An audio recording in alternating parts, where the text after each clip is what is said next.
మన దగ్గర ఉన్న సోర్సెస్లో బైబిల్లోని ఒక పాత పాట ఉంది. చాలా చాలా పాతది. అవును. ఇది న్యాయాధిపతుల పుస్తకంలో 5వ అధ్యాయంలో ఉంది. దీన్ని దెబోరా కీర్తన అంటారు. హ్మ్. కథేంటంటే, ఇశ్రాయేలీలు అణచివేతలో ఉన్నప్పుడు దెబోరా అనే ఒక ప్రవక్త్రి, ఆ, ఒక న్యాయాధిపతి వాళ్లకు నాయకత్వం వహించింది. సరిగ్గా.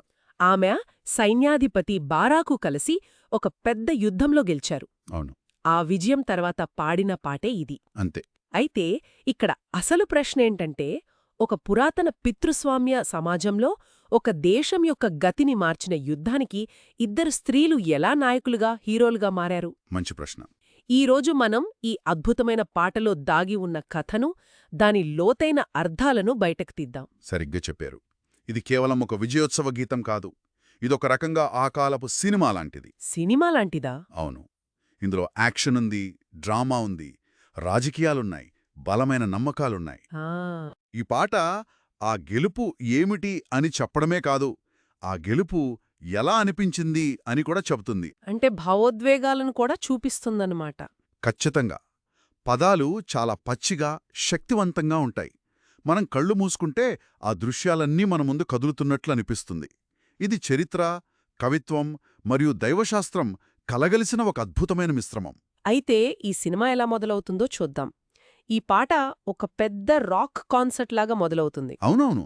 మొదటి కొన్ని వచనాలలో రాజులారా వినుడి, అధిపతులారా చెవియొగ్గుడి అంటూ ఒక గంభీరమైన పిలుపునిస్తుంది. ఆ పిలుపు అందరికీ. ఇది కేవలం ఇజ్రాయేలీల కోసం కాదు, చుట్టుపక్కల ఉన్న రాజ్యాలన్నింటికీ ఒక ప్రకటన లాంటిది. కరెక్ట్. ఆ తర్వాత దేవుడు రంగప్రవేశం చేసే దృశ్యం వస్తుంది. భూమి వణికిందట, ఆకాశం నుండి నీళ్లు కురిశాయట, పర్వతాలు కరిగిపోయాయట. ఇది చాలా నాటకీయంగా, శక్తివంతంగా ఉంది. నిజానికి ఈ వర్ణన పండితులకు ఒక డిటెక్టివ్ కథలోని క్లూ లాంటిది. దీన్ని థియోఫనీ అంటారు. థియోఫనీ అంటే దేవుని ప్రత్యక్షత. ఇక్కడ ఆసక్తికరమైన విషయం ఏమిటంటే, యెహోవా నీవు సేయీరు నుండి బయలుదేరినప్పుడు, ఎదోము పొలము నుండి బయలుదేరినప్పుడు అని ప్రస్తావించడం. ఓ, ఆ ప్రదేశాల పేరులు. అవును.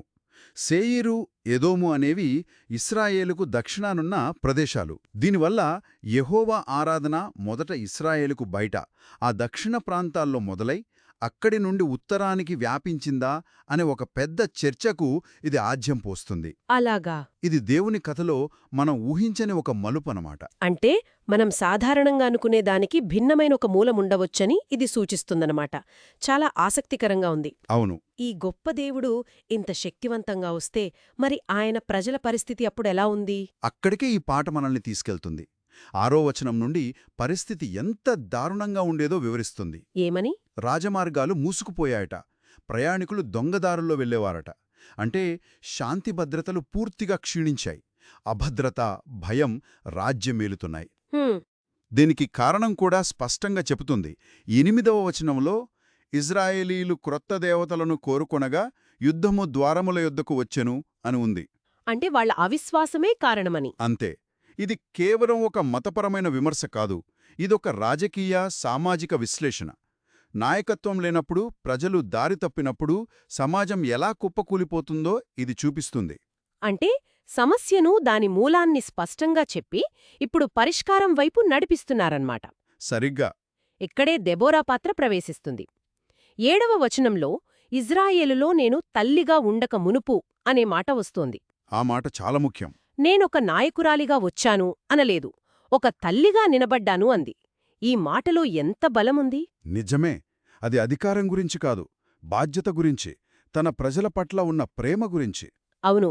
ఖచ్చితంగా. ఆ తాయిత్వ భావనే ఆమెను కదిలించింది. ఆ తర్వాత యుద్ధానికి పిలుపునిచ్చినప్పుడు జరిగిన అసలైన రాజకీయ డ్రామా మొదలవుతుంది. డ్రామానా? ఒక రకంగా చెప్పాలంటే అవును, ఇదొక హాజరు పట్టిక లాంటిది. కానీ ఫెయిలైన వాళ్ల పేర్లను ఎర్రసిరాతో రాసినట్లుంది.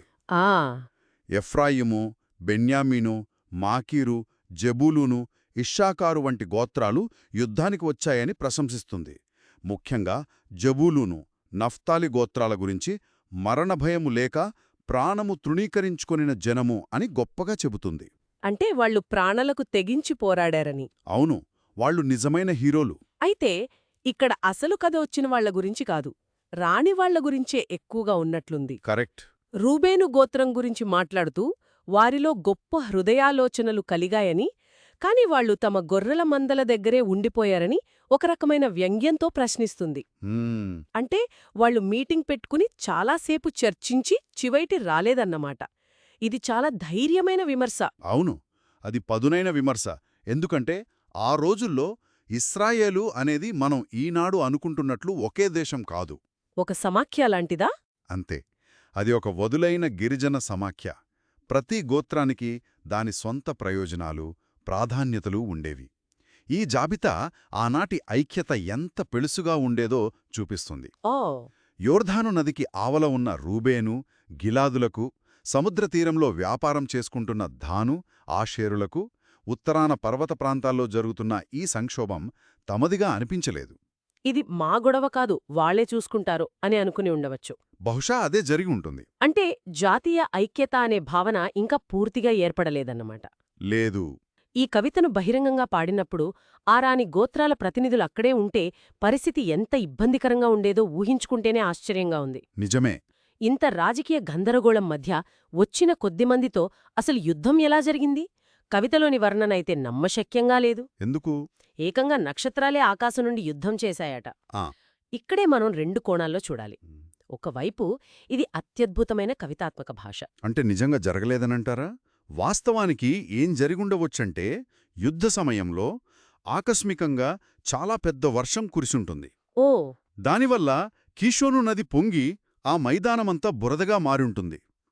కనానీల అతిపెద్ద బలం వారి ఇనుప రథాలు. ఆ రథాలు ఆ బురదలో ఆ రథాల చక్రాలు కూరుకుపోయి నిరుపయోగంగా మారాయి. వారి బలమే వారి బలహీనతగా మారింది. అది వ్యూహాత్మకంగా అర్థమవుతుంది. కాని ఆనాటి ప్రజలకు ఇది కేవలం అనుకూలమైన వాతావరణం కాదు. వాళ్ల దృష్టిలో దేవుడే తమ పక్షాన నిలబడి ప్రకృతి శక్తులను ఆయుధాలుగా వాడుకున్నాడు. అంటే నక్షత్రాలు యుద్ధం చేశాయంటే యావత్ సృష్టే తమ వైపు ఉందని వాళ్లు నమ్మారు. విజయం కేవలం మానవ ప్రయత్నం వల్ల కాదు, దైవిక జోక్యం వల్లే సాధ్యమైందని చెప్పడం ఈ కీర్తన యొక్క ముఖ్య ఉద్దేశం. ఓకే. ఇది ఒక సాధారణ యుద్ధాన్ని దైవిక తీర్పుగా మార్చేసింది. ఈ విశ్వయుద్ధం నుండి కథ ఒక్కసారిగా ఒక చిన్న గుడారంలోకి మళ్ళుతుంది. ఇక్కడే యాయేలు అనే మరో స్త్రీ పాత్ర వస్తుంది. అవును. ఈ భాగం చాలా భయంకరంగా, అదే సమయంలో చాలా శక్తివంతంగా ఉంటుంది. కీర్తన ఆమెను స్త్రీలలో దీవననొందును అని ఆశీర్వదించడంతో మొదలవుతుంది. యాయేలు కథ మొత్తం నాటకానికి క్లైమాక్స్ లాంటిది. ఇక్కడ మనం గుర్తుంచుకోవాల్సిన ముఖ్య విషయం, యాయేలు ఇశ్రాయేలీరాలు కాదు. కాదా? మరి ఎవరు? ఆమె కయీన్యురాలు.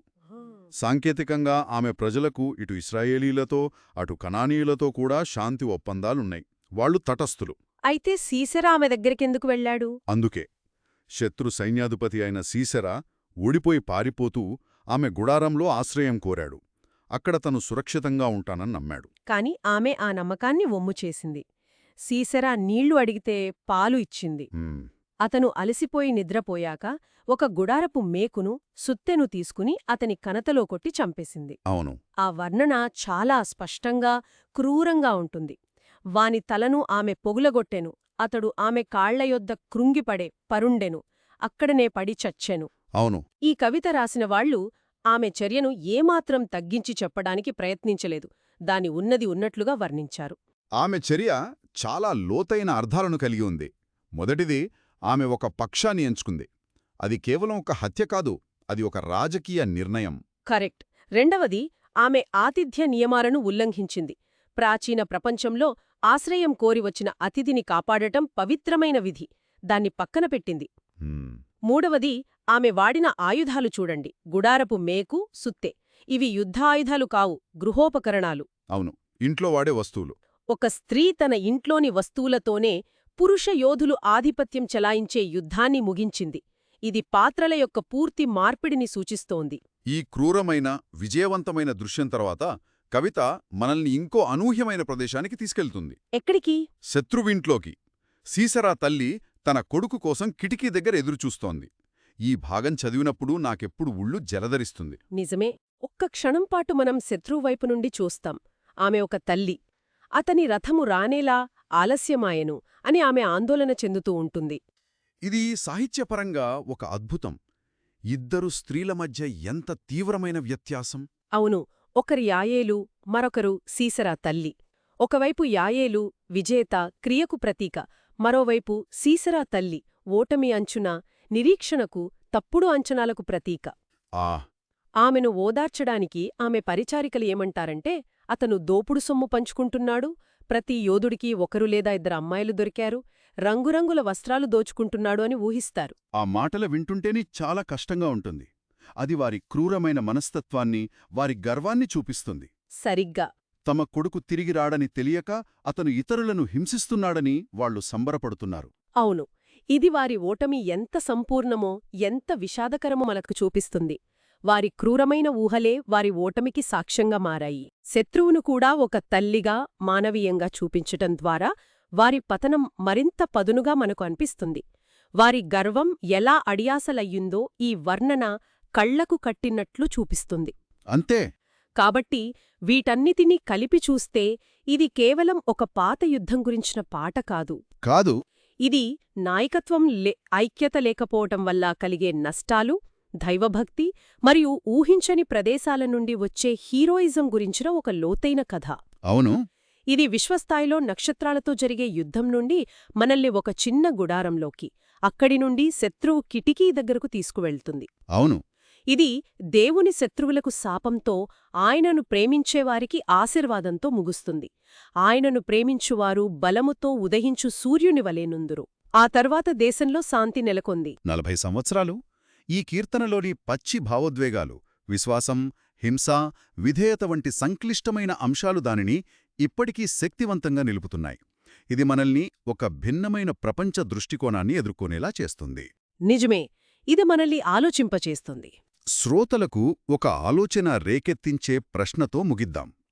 ఆనాటి పితృస్వామ్య సమాజంలో ఒక దేశం యొక్క అత్యంత ముఖ్యమైన సైనిక విజయాలలో ఒకటి ప్రధానంగా 2 స్త్రీల చర్యలు మరియు స్వరాల ద్వారా వర్ణించబడింది. దెబోరా మరియు యాయేలు. అవును. ఒకరు ప్రవక్త్రి అయిన దెబోరా వ్యూహాన్ని నిర్దేశించింది. మరొకరు సాధారణ గృహిణి అయిన యాయేలు చివరి నిర్ణయాత్మకమైన దెబ్బ కొట్టింది. ఈ కథను తరతరాలుగా పురుషులు ఎందుకిలాగే చెప్పారు? పురుష యోధుల ప్రపంచంలో స్త్రీల పాత్ర గురించి, నిజమైన బలం ఎక్కడ నుండి వస్తుందనే దాని గురించి ఇది మనకు ఏమి చెబుతోందో ఆలోచించండి.